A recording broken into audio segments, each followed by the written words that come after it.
Okay, and we are now live, darlings. Hello there, hello. I'm your host, Madam Tilly in slug form, and we're with my co-host, Jace, our Tidonus.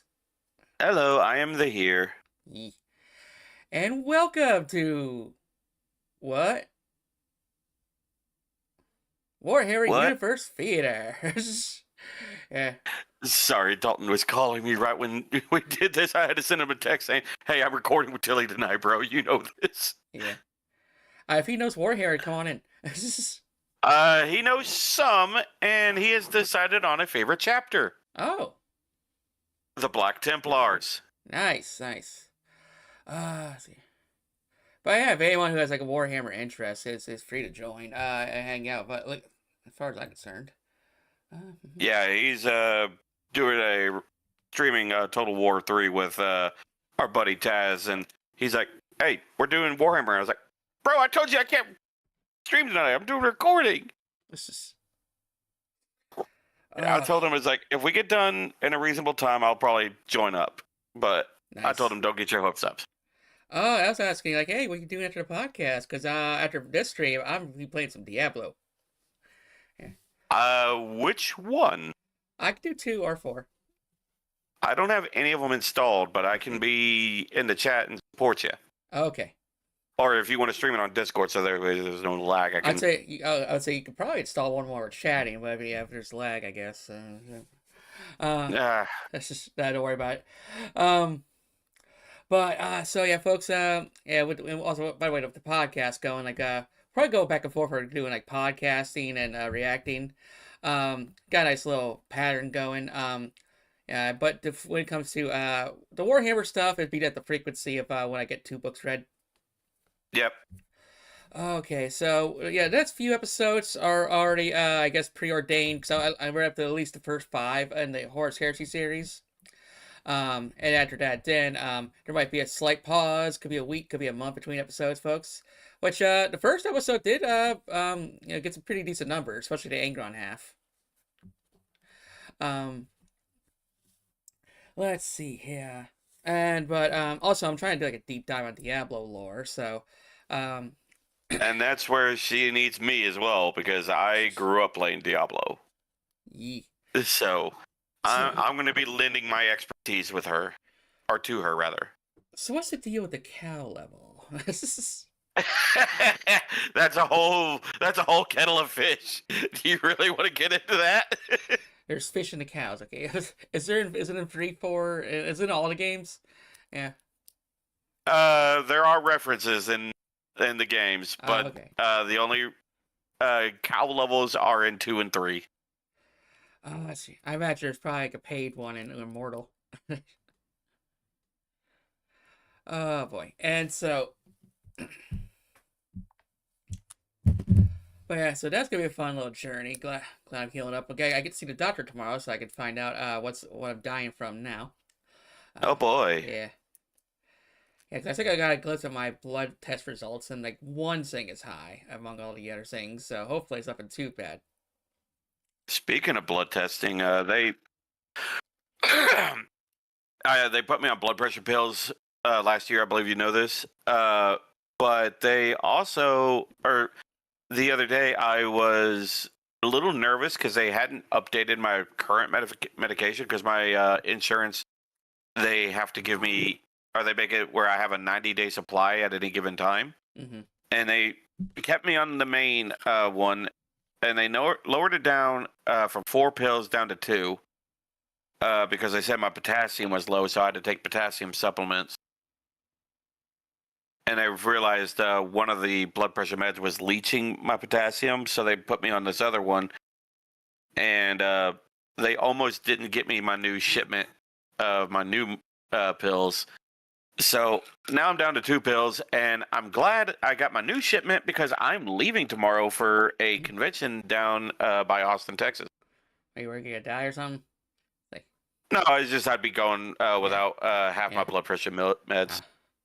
Gotta rash these out, man. I gotta cut my pill to freeze.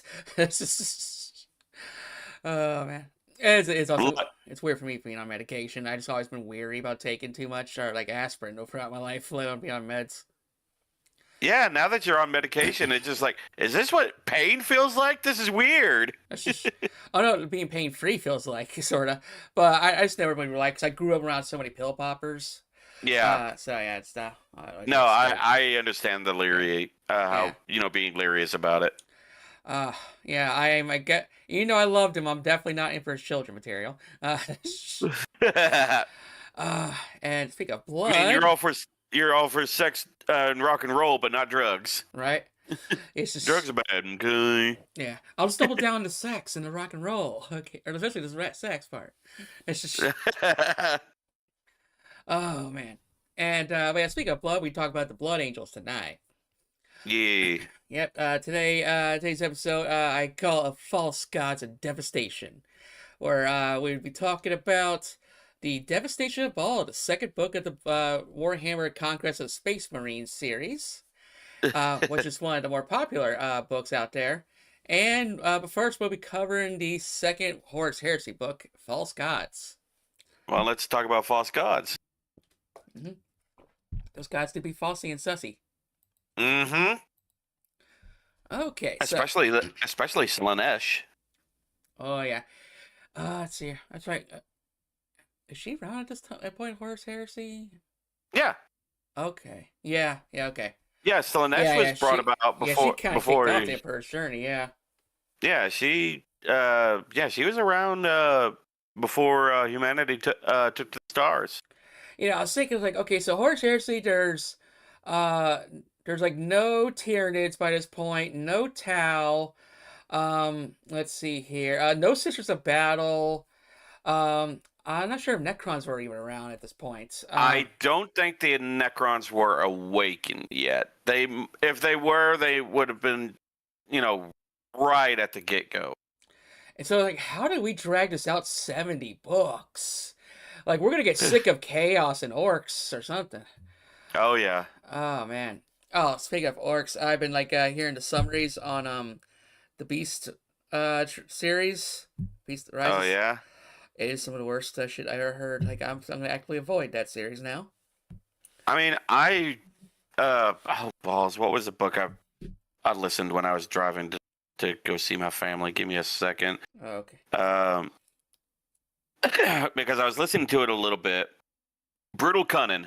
Oh, I hear that's a good one. And it says I have 7.5 hours left on it, but I also have The Biggest Daka, which is a sequel to that book.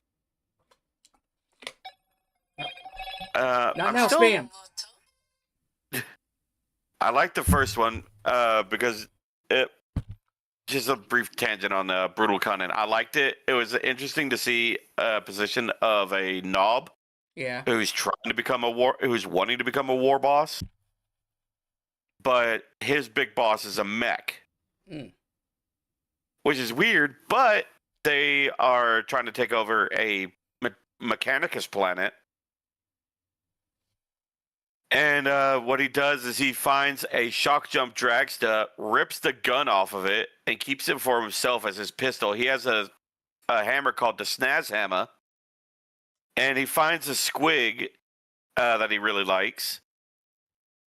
And he names it Princess because he misreads precepts of on the title or on the label of a Imperial Titan that he brought down.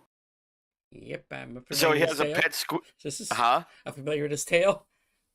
So he brought down this Titan, kept the squig, named it Princess. He has a grot that follows him around.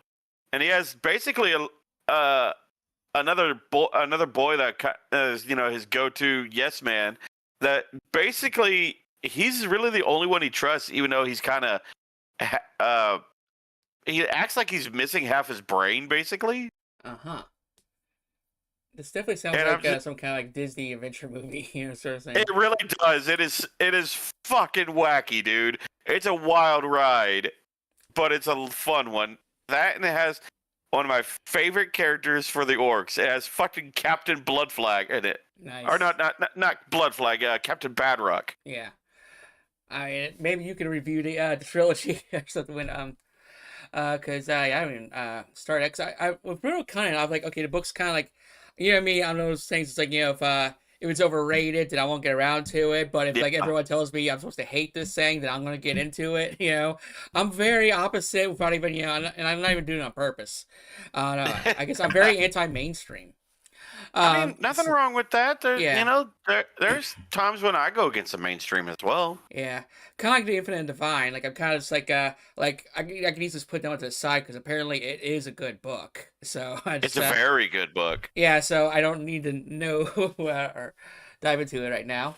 Um, I would as and you know me, I wouldn't recommend something that I don't think you would enjoy. oh, I think you'd enjoy it just oh. for Trazen. I know I would love it too, but it's like Like Trazen is the sassiest bitch in in that book. yeah. No, but it's also good. It's like widely requested, definitely. But for now, I guess I'm trying just to like, go through in pseudo alphabetical order. And so unfortunately, the Infinite Nine is in the letter T, so that's gonna be a little bit. Yeah, it's gonna be a minute before Yeah, you get down to the T's. but it's always good. Like at least we know there's gonna be something good when we get later on. There is a lot of books that are good recommendations. Yeah. 'Cause that's another thing too. Is like we could always just blow our load on all the most popular books, and then like by Oh, of episode course. 15, we're like, okay, now it's on to the mediocre stuff, and followed by another mediocre book, followed by another mediocre book. Yeah, I mean, I get where you're coming from. Yeah. Just kind of save some of the hidden gems for a little bit later. Yeah. But yeah, the Beast Arises. Oh dear. I mean, there's this part like this isn't like an Eldar, it's like the most stupidest like a writing decision. Um, but it's funny. Like I think the most intelligent character is the Orc diplomat. Um, who basically when the giant what do you call it, the space moons, but death moons or something. Oh, yeah, they're basically for lack of a better term, they're basically a Death Star, Yeah. but of Orky tech. Like, the moon base is literally like the biggest one ever because they're celebrating it just destroyed the big space moon, and then suddenly one that dwarfs that one appears right above Terra, and so Yeah, everyone's shitting their pants. And I think I know which one I think I know which one you're about to talk about. yeah. But yeah, one orc just like the orc diplomats walk in and they try to like, hey, you gotta surrender, and the 12 lords of terror just argue with each other, and orc's like, fuck this, fine, you die, and just walks out, like a G. And Yeah. and it's so there's like an explosion underneath the chamber in Terra. It's like oh that was like the distraction to sneak a bomb in, right? No, suddenly Eldar did it. Like, one, why are they suddenly here? And two, how did they get here underneath the palace? What is our Hold on, security? isn't the Emperor's webway like it's somewhat connected to the Eldar webway? I guess so. But Because I know the Emperor was trying to work his way into the webway, so that way they would have to, they could forego warp travel. yeah.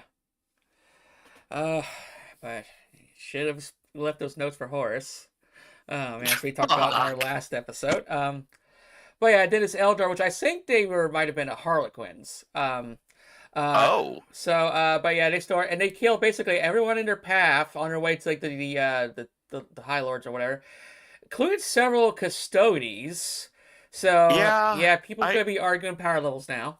well, I mean, if they're normal Eldar or Dark Eldar, I don't think they'd be able to kill custodians. But I've heard Harlequins are another breed apart. Yeah. Like I heard, like they're the most dangerous of the dangerous of the Eldar on both of the Eldari and Drukhari. Yeah, it's a Harlequin Solar. It's basically like if you gave Sonic the Hedgehog a sword, but they're that damn fast. Yeah. And so they basically slaughter their way up into the leader, and then like, please heed our warning. Like doom is coming. Blah blah. You'd be fool not to accept our friendly advice. And then it's like friendly advice. You killed how many custodians to get here?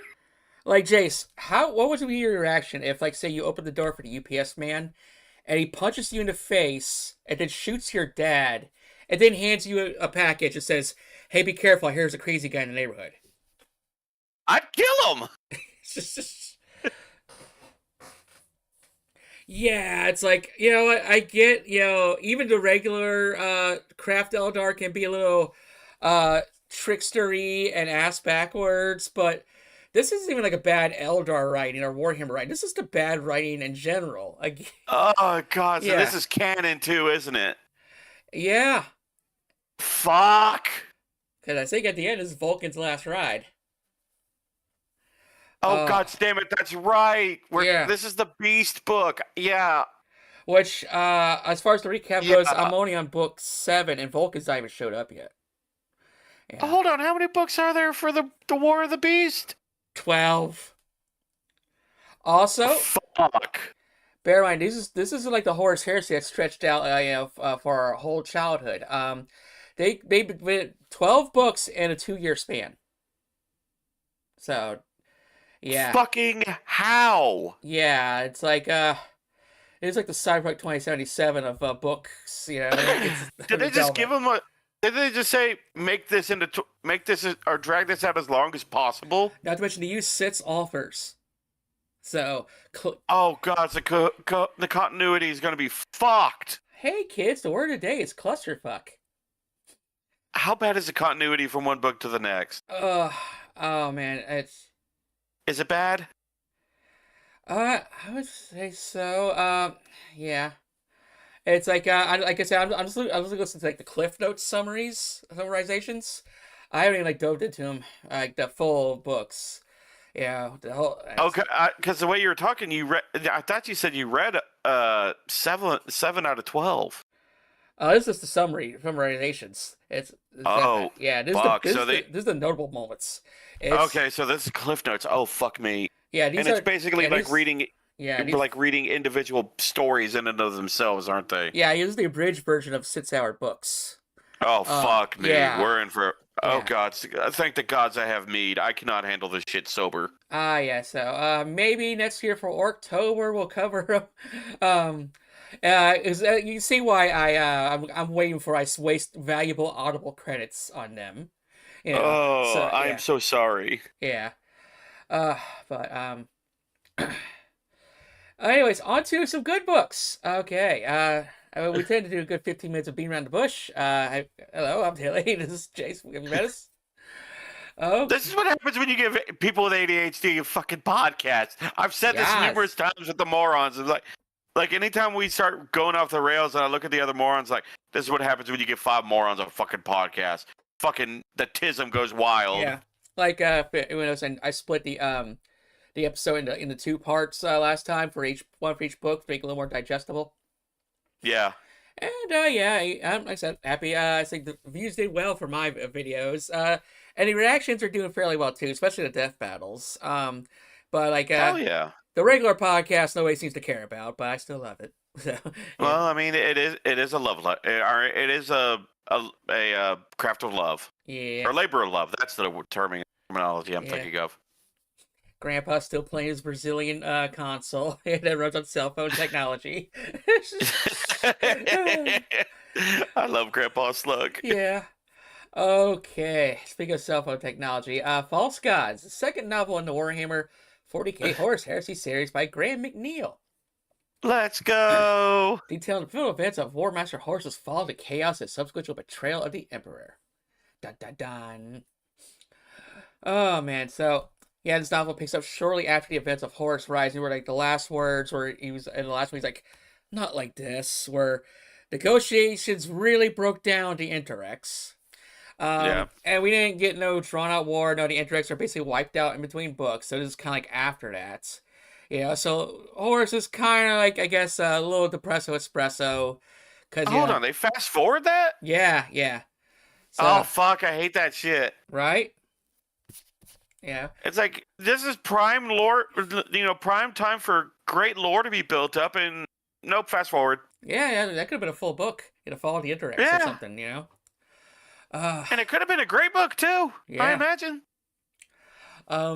So yeah, between the Emperor just leaving, him getting questioned about chaos, and the mistake with the murder planet with the bugs, that it was just supposed, this was the quarantine zone. You should have just left it alone. Said you got killed for no reason.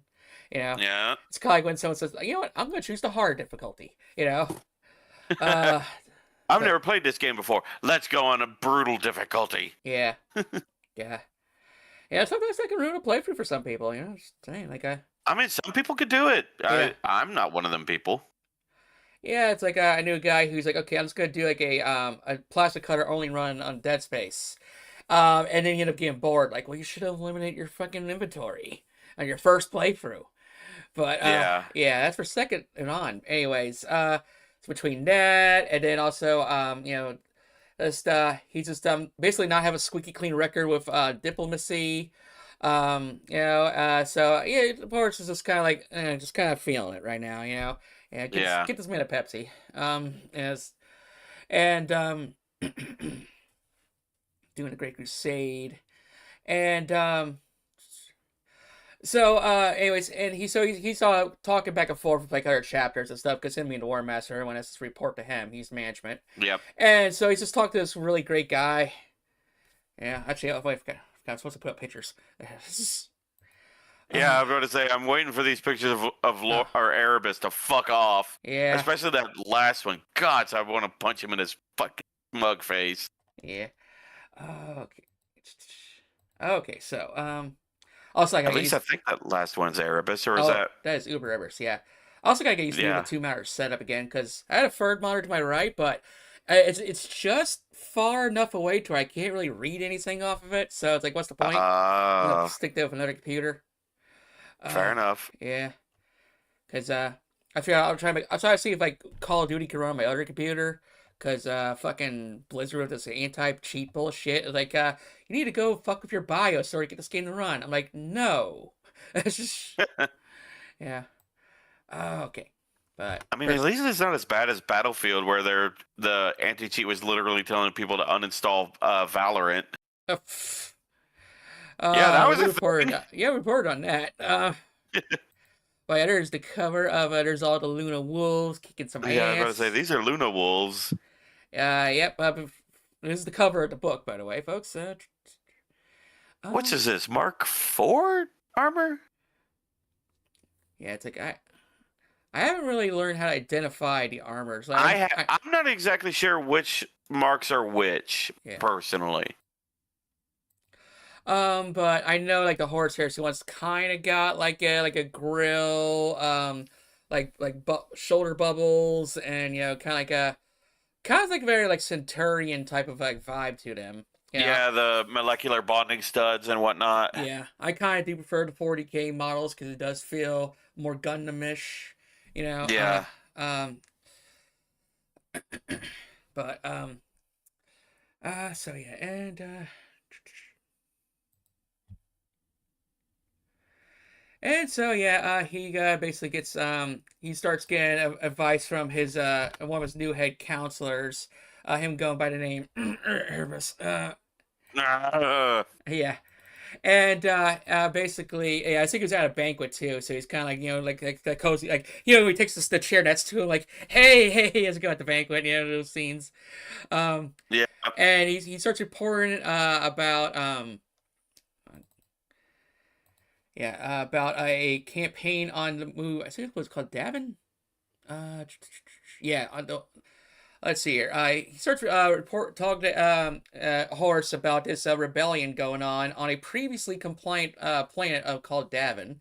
And the planet governor Eugen Timber, which sounds like a fucking lumberjack name. It kind of does a little bit. And like those Head and Shoulders commercials. Oh fucking hell! Yeah, and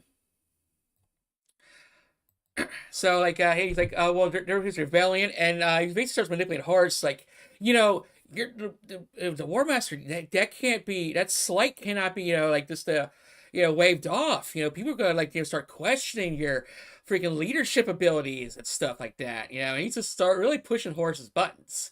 You know? Playing off his insecurities. Yeah, that's the word. Yeah. And Horus like, yeah, you're right. I cannot stand for this and stuff like that. So you're going to lead a campaign to Davin and drag Eugen Timber out and ask what the fuck's going on. You know. So yeah, the Luna Wolves are now the sons of Horus. Um, and arrive on Davin, and the populace seem a little different to what they're used to. Yes. Oh, Yep. So they arrive in a swamp, ogreless swamp, by the way, and and eh, basically they get swarmed by the forces of Nurgle, aka a whole shit ton of poxwalkers. They're pretty damn yeah. strong, and they're even like dragging space marines underneath the water and stuff like that. So that's a nightmare situation itself. Just in a swamp with poxwalkers, and they used to start running out of ammo and just like down to their freaking melee weapons. Um, Oh shit. yeah, and Horus eventually arrives at the headquarters of Yukon Timber, and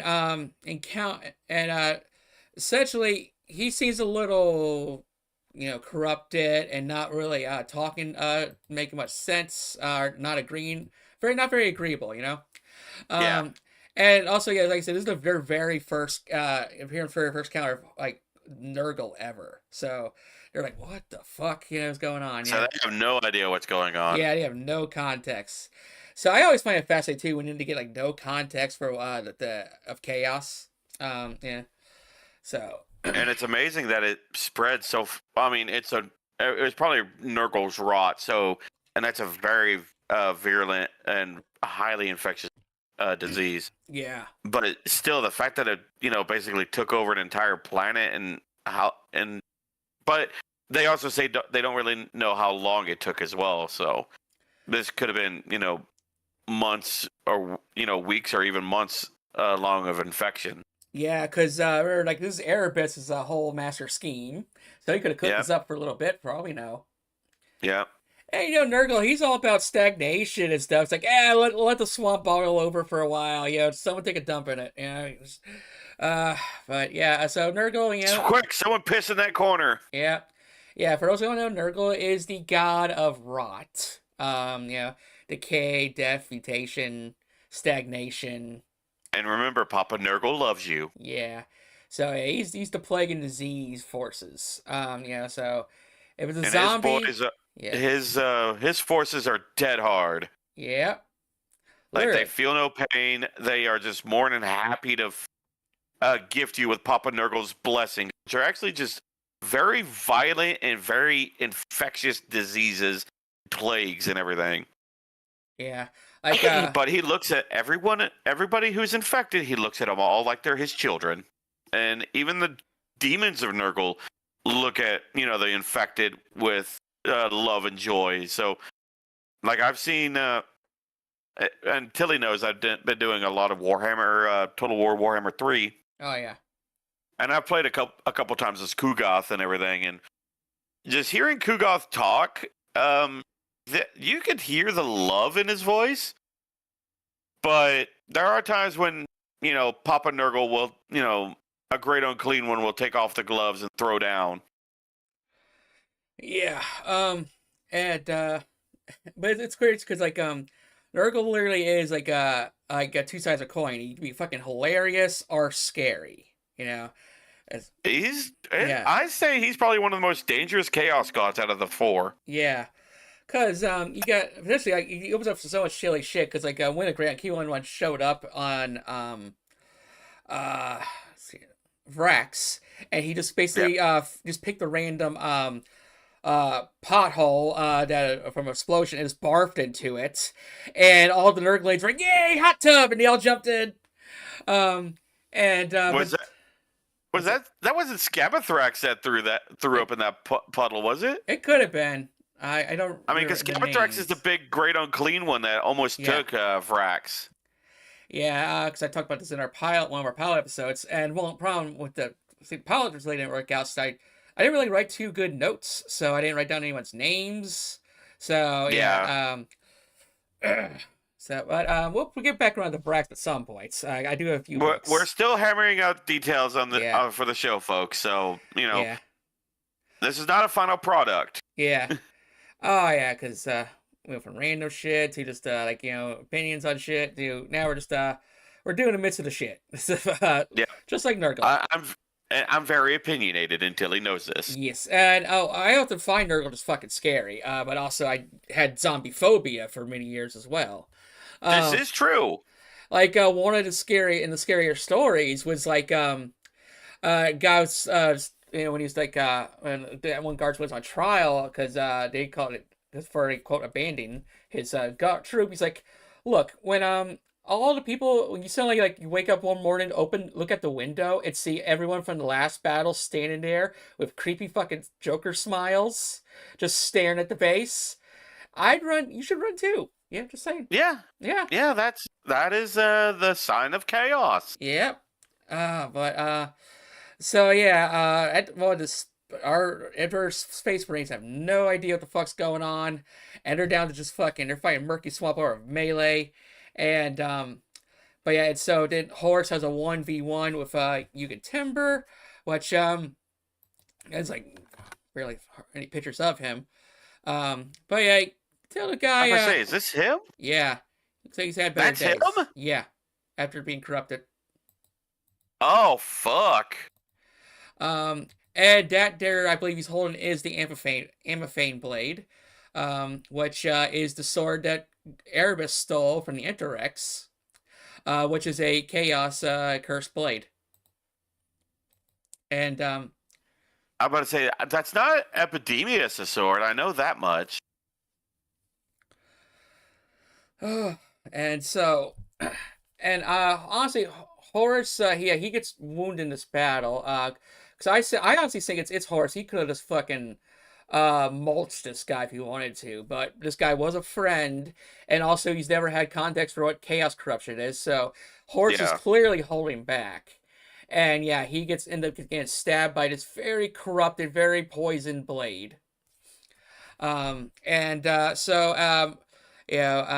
he slays Timber, and they our main characters Garfield Loken and his friends Torgadon, and the other rest of Mornival. You got Abaddon, friendly guy, and Axeman, which is also known as Little Horse. Yeah. They all scoop him up and they start bringing him to the back to his base. The Vigil Spirit. Yep. And then the Thunderhawk, they're like, they're trying to heal Horus, but his wounds are just not fucking healing. They're throwing every med pack in the system, get the Robitussin, you name it. Nothing's working. So not even hydrogen peroxide. Yeah. I think they ran out of the fucking Spider-Man band-aids, and couldn't find the Hello Kitty band-aids. Oh god, they ran out of Hello Kitty band-aids. Oh yeah, they're fucked. Yeah. Essentially, yeah, because this wound is just this is not healing whatsoever. And so, but Horus being a Primarch, he's got some constitution. He's hanging in there. It's not great. He's tough. He's tough. Yeah. I'll give him that.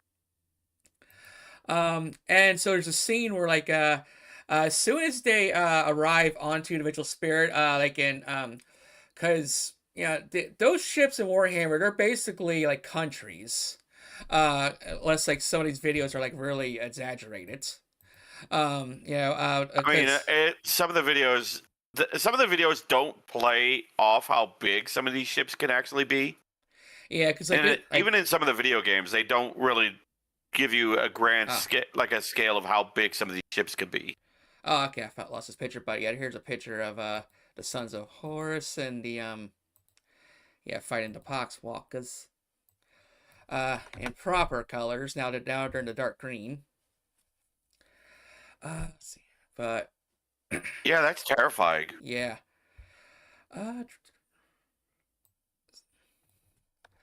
So basically, outside the docking ramp of the ship, the hallways are crowded.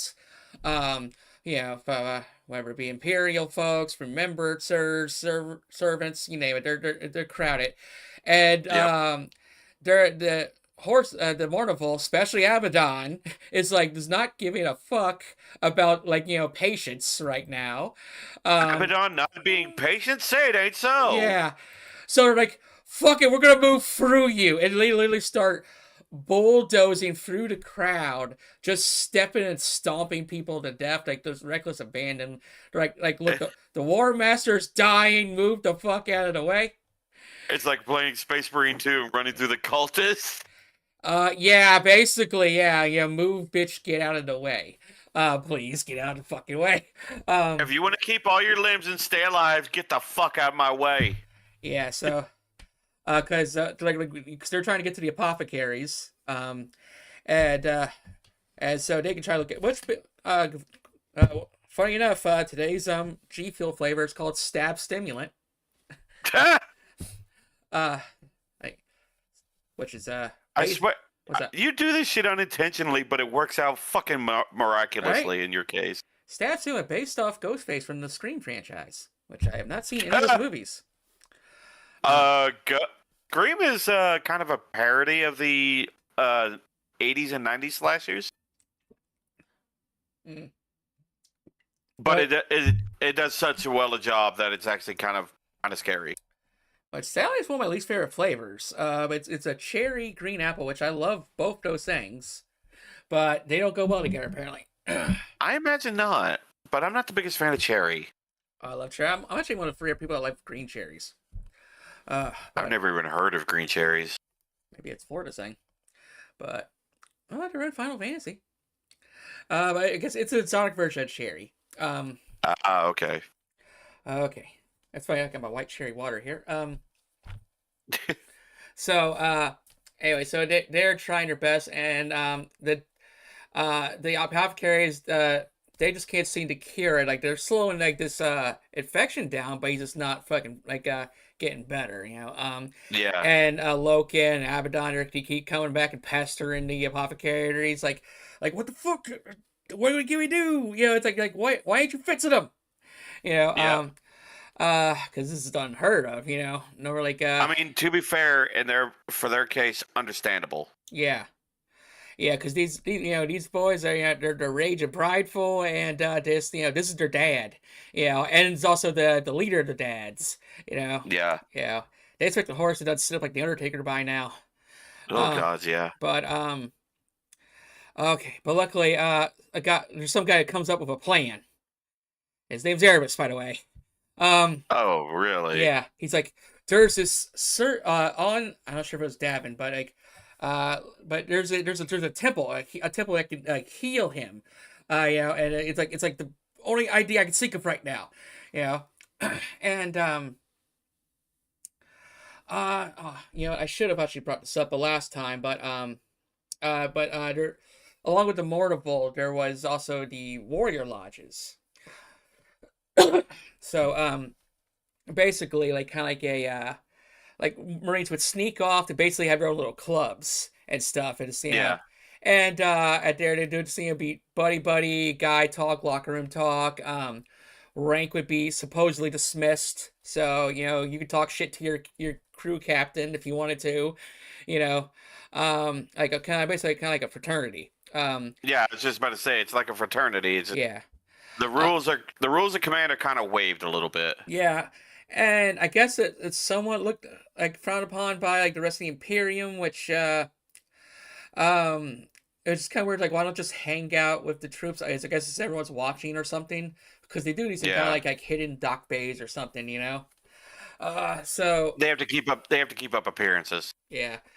So yeah, it's basically it's kind of like the cool kids club, or it's essentially this kind of still is a sense of tribalism amongst the Space Marines and the Luna Wolves. I mean, that's just so deeply ingrained in human physiology and genealogy that it's never gonna get patched out. Oh yeah, it's like you know, we bring up politics and infight amongst the internet and VTuber community and whatnot, and you know, it's like and like left wing, right wing, you know, journalism or to real world news and stuff. It's like, and we think about it's never going to get resolved. It's a sad thing, you know.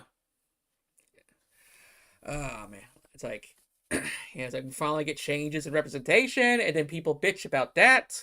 It's like, but then they won't listen to reason or the freaking the math. And basically, So it basically kind of so the logic's kind of boiled out to like, are you with us or against us? And so Erebus, he's kind of and I can't remember if like Horace found out in the beginning of this book or near the end of the last book. But he kind of like shows up to one of the meetings, you know, and he's like, hey, you're not busted, it's cool, But so Yeah, this was anyways, still when Horace was still a cool dude. so yeah, and so what should we call it? Get my notes here. So Airbus is like, okay, we gotta go. Take him to this place called the Serpent's Lodge, which has some healing magic. Back on Davin, yeah, which turns out it's a place of occult magic, and it's technically a Yep. warp tainted temple. And they're like, so it's a kind of like, that sounds a little heretical, but the other ones are like, their panic overrides their sensibilities. So it's like, Dad's dying. This seems like the apothecaries aren't helping. So let's just do this. Let's try there. And Yeah. Torgadon, basically, he's kind of like kind of like the sidekick to Loken.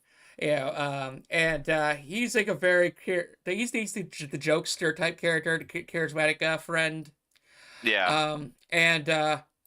Here's a picture of him now in the Sons of Horus armor, which much glow up because he was the one with that Tom Selleck fucking mustache when he's in the white armor. Oh, that's him. That was him. Yeah. Oh Um, fuck. um, but yeah, and he even looks like a shitter in that picture too. Yeah. That is a shit-eating grin. Yeah. He's like, I farted your Cheerios. Oh man, and I'm the one who put the melted bomb in the Primark cereal. um, so and he's like the only one who's like. So I think I guess Garber Loken's like elsewhere at this point, or he's displaced because I think Loken's kind of just got his little side plot where he's just trying to find answers. He talks to is it Carol Sindeman? I think which who is a researcher of like past lore stuff, and Okay. so they're like digging into the old tomes, like what the fuck's going on? Because remember once he saw that freaking night that for one Space Marine get possessed in the last book, he's kind of been shook about what's Yeah. real and what's the truth. So he's doing his own thing. So Torgadon, he's like, guys, this is a bullshit plan, and Abaddon and Atsuman and Erebus are like, hey, are you with us or are you against us? Oh, This that will end whole up to you. ultimatum. Yeah. And Torgadon, he basically stands up in front of the whole group and just throws down the lodge badge. He's like, I ain't for this bullshit. And so I was like, good for him stand up, because this is basically that last book was the Loken book. This is the Torgadon book. Yeah. But I was like, after this point, like, I feel like Torgadon's days are numbered. I got a bad feeling for him. So he kind of storms off. He didn't want any part of this weird serpent temple shit. Which I can see that, because when you see what an average Serpent Lodge priest looks like, um,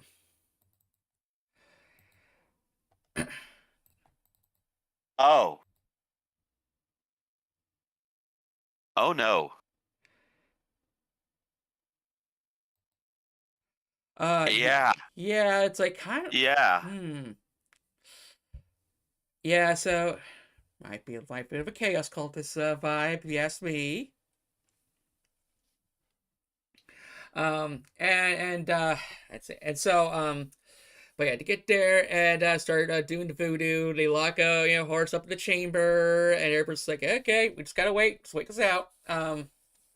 Uh, and uh, there's one part that throws you off, because one of the priests literally like sneak comes up behind Erebus and slices his throat. You think a choice, but there is a motive to this. At this point, Horace is tripping balls.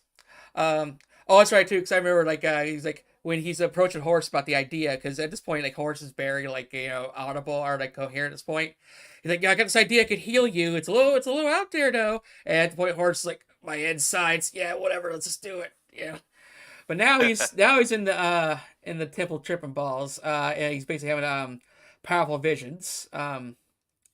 And so at first, Horse is kind of walking in the meadow like your typical Vision quest, and he sees a random space marine like struggling, kind of drowning in like in a river, and he of course quickly fishes him out, and it's his old supposedly deceased friend Sir Janus. And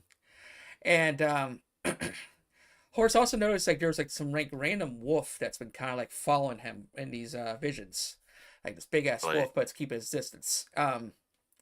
And he starts talking to Sir Janus, and Horse like, okay, I'm not stupid. I know you're dead. What's the fuck's going on here? And so Sir Janus then turns into Erebus. So I guess he had to get his throat slit in order to join Horus in the vision. Because eventually Erebus literally just pops back up when all this is done and just kills all the priestesses. For I guess a spite or something. Or he's an asshole, or maybe just doesn't want the information to get out because he's a schemer. yeah. But so Erebus basically starts supplying the lie about the Emperor, and he kind of just he just shows he kind of like they just shows Horus. They just appear in a one of those warship planets, and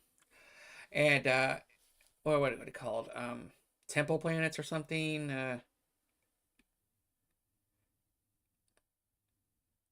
not craft world, shrine worlds.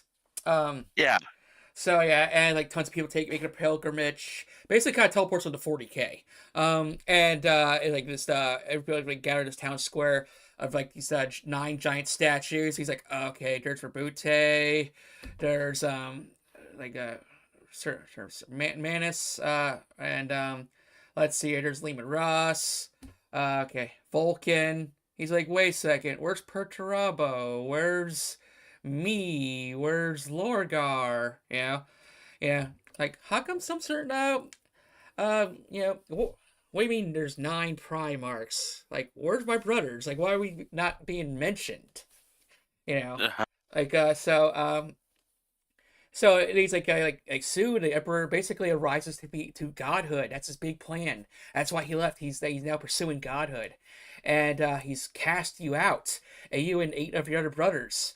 And so he's just basically spin his web of lies to Horus about the heresy and the traitor Primarchs, and so yeah, and so that's when Horus kind of just breakdown, as he just falls for this orchestrated lie. Um, and yeah, like this book does get pretty criticized because it feels like Horus's fall to is rushed, and the fact that like Horus is supposed to be just like this really big smart person, and just this tactical genius and diplomat, yet he gets just outsmarted and falls for this lie so easily, falls to chaos so easily. Yeah. Let's see, yeah, because he basically gets turned by book 2 of 70. Like people were kind of expecting like more like drama and like a descent and just infighting, a more gradual, like reasonable shift, but no, he literally gets turned by book 2. Huh. Yeah. um so yeah, so it's completely rushed. So shame we can't go back to retcon next. That's way too many books. um Yeah. uh, um I mean, I feel maybe a little bit of condensing might be in order, but at the same time, I know that all of these books exist for a reason. Like, even some of the ones that don't seem like they fit, I know it establishes, some lore, probably for, some particular faction or chapter, or I guess Legion at this point.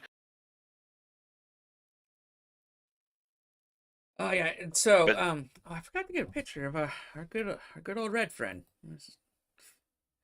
Red Friend? Yep. Let's see. I guess one of the first things that pops up in the Google search. Well, 1 second. I can only imagine what fresh hell awaits me. It's just. Oh no, you're fine. So trying to find a 720p image on the fly kind of fucking blows, but I knew I'd say something. But okay, this one I have to do. God. I mean, it doesn't have to be 720p, but for the viewers, I imagine. Yeah. But so it turns out who that wolf happens to be. Oh. Yeah. That fuck. Yeah. Magnus the Red, that turns out has been the wolf. Cause essentially, like Erebus is he seems to be at his most powerful when he's inside the temple, I guess channeling the chaotic powers. And he's just like he's detecting like some kind of interloping force, and he's doing his best to try to keep it out. But Magnus, he's a powerful and persistent son of a bitch. No, I will give credit where credit's due. He's a very powerful psyker, and if he's determined enough to get his hands on something, not much is going to be able to stand in his way.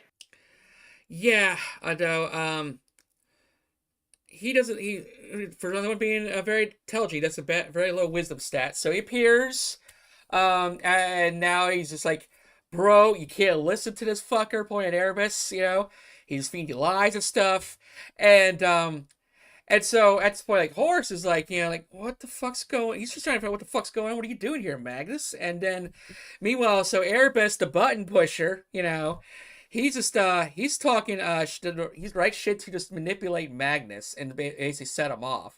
And so Magnus is kind of like doing like Hadouken and just kind of energy blasts Erebus.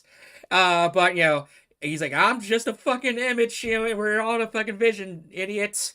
And just him, Horus, because I guess it's post Council in Ikea. So Horus seeing Magnus just fling magic, like this all willy nilly, he's like, what the fuck, dude? I thought we told you no more spells, you know. And so now he's totally like, you know, now Erebus got Horus wrapped around his finger, and now they're just double teaming on Magnus, like, because he's like, I'm not listening to your you know, whatever you got to say, your warnings, you know, let's get the fuck out of here, little bro. You know, so they shut Magnus out because he literally just appeared like, hey, don't trust that guy. Boom. What do you mean you don't trust me? So, just, you know, I just had no technical yeah. I'm just reminded of the way you described it. I'm just reminded of the TTS series when Ahriman gets teleported or taken out of the Black Library. Yeah. And someone shows up, tell him that Abaddon wants to have a meeting with him, and he goes, "Doombolt to the face." Yeah, pretty much. So yeah, and I imagine too, like I think Horus really kind of died or something, when he got stabbed, because I don't know, I guess, or at least like just like some those kind of experiences really just like change your psyche, because like, yeah, when you have those near death situations, because way he just kind of fell for this guy's lies so much. Because it's not like Erebus really did him a lot of favors either, you know, like he didn't really build a good rapport. Hold on, what was Erebus doing with the sons of Horus? He's a word bearer. It's kind of weird. I don't know why, but yeah, because he was at the banquet. Wouldn't he be with his own legion? Yeah. I say because there was that banquet on after the Interrex War, so there probably been some intermingling. But let's see, and but Erebus isn't even a Primarch. Lorgar's is Primarch, and I'm confused. No, because I think sometimes Erebus literally poses as like as Lorgar's representative. Like Lorgar can't be bothered to show up to these Primarch meetings. So and because in often later books, like Erebus would just like try to like, hey, here's my idea, and they do just get shut down. Like, you're not a Primarch. Just sit there and shut up. Especially Angron, he just chews Erebus out. You know. I mean, yeah. Angron's just gonna yell at anybody. Yeah. But they did shut him down. It's like, your opinion is not equal to ours. You know, Lorgar should have showed up himself instead of sending a rep, you know? Yeah. That'd be like me just sitting and slug to my place for this podcast, you know? Just... Oh, dear God, no. I don't have the crayons or the Reese's to keep her attention.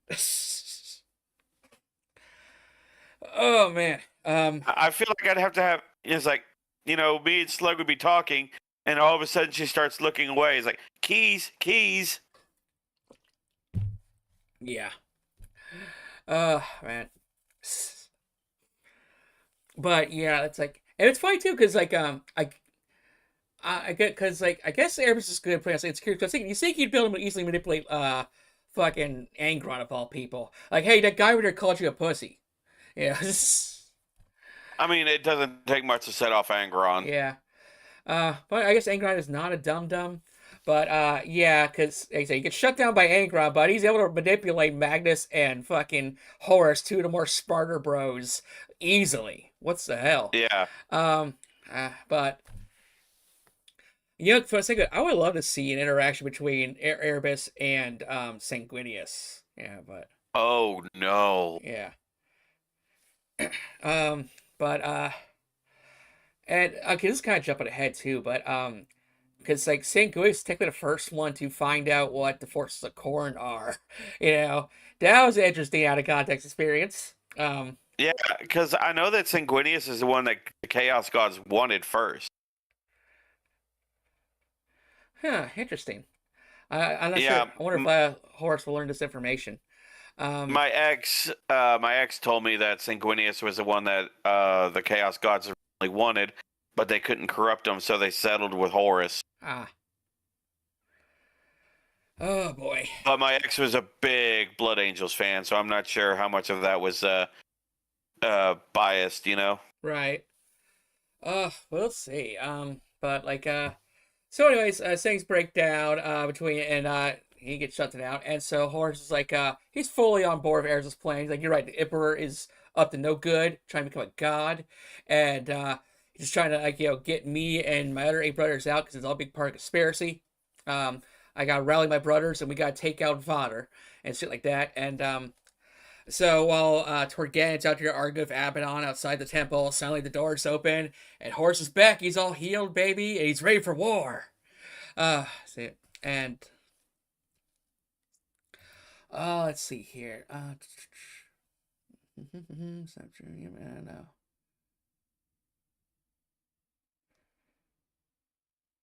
Okay, so yeah, then Horus starts cleaning house, so to speak.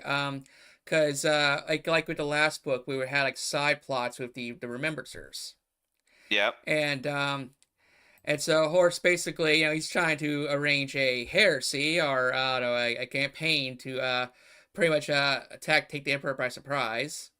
And so he starts basically shutting down the journalists. And because there's a couple he gets really close to. Even though a lot of the Space Marines are just not really big on letting people in or being very like frank with civilians and whatnot. And like it's like telling stories, and so and but yeah, but now like they're all being picked off. So all these characters we kind of like were spent 2 books with are now just getting like murked.